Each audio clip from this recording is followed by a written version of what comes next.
You've done enough. Have you no sense of decency, sir? At long last, have you left no sense of decency? Progressive Canadians embrace McCarthyism. Hi, I'm Brian Lilley, political columnist with the Toronto Sun. I've grown up hearing leftists, progressives, whatever you want to call them, denouncing the idea of McCarthyism. That episode in the 1950s in America where people were asked, are you now or have you ever been a member of the Communist Party? Yet that's effectively what is happening now, that the list of donors to the Freedom Convoy has been hacked and doxed.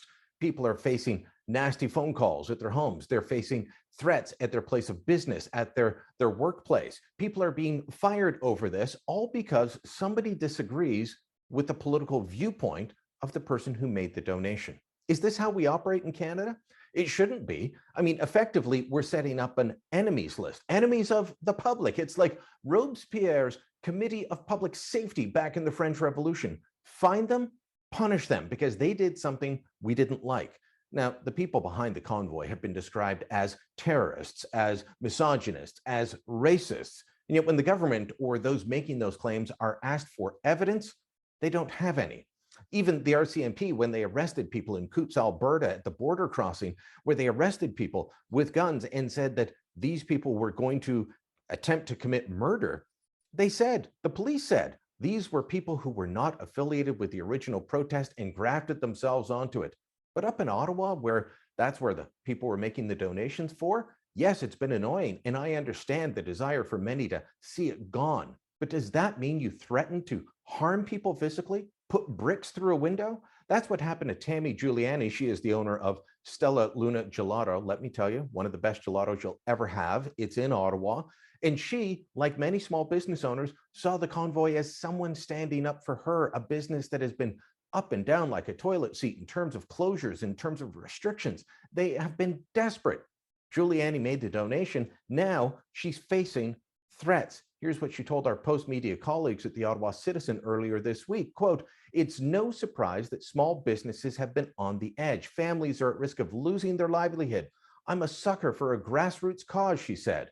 In retrospect, it was bad judgment, but does that mean that people have a right to threaten our staff? Does it mean people have the right to threaten to throw bricks through a window or threaten my family? She's not alone. One bakery in Burlington, Ontario, had their staff threatened and screamed at by a man who disagrees with the owner's decision to support the convoy. A business in London, Ontario didn't donate, but someone bought some of their merchandise and gave it as gifts to people involved in the protest convoy, and they themselves have been threatened.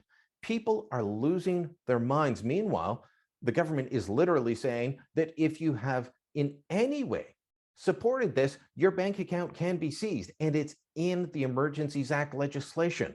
So we've got a government seeking punishment and retribution, a prime minister who says there must be consequences, and a public who is going out of its way to challenge and threaten and harm their fellow Canadians. We used to settle political differences at the ballot box. We would have an election. We would move on. We would agree to disagree on certain issues. Now we're at the point where we are at each other's throat. And instead of trying to find a way to calm things down. Sunny ways, my friends, sunny ways. Our prime minister, who was elected promising sunny ways, continues to push the envelope, continues to pit Canadian against each other and fan the flames. This is not the Canada I grew up in. It's not the Canada that I want to see in the future, but it is the Canada that we are in now. And that, my friends, has to change. Requires leadership at the top, but I don't see us getting that from Justin Trudeau. Let us know what you think. Drop a comment down below. Make sure you share this on social media. And of course, subscribe to our channel.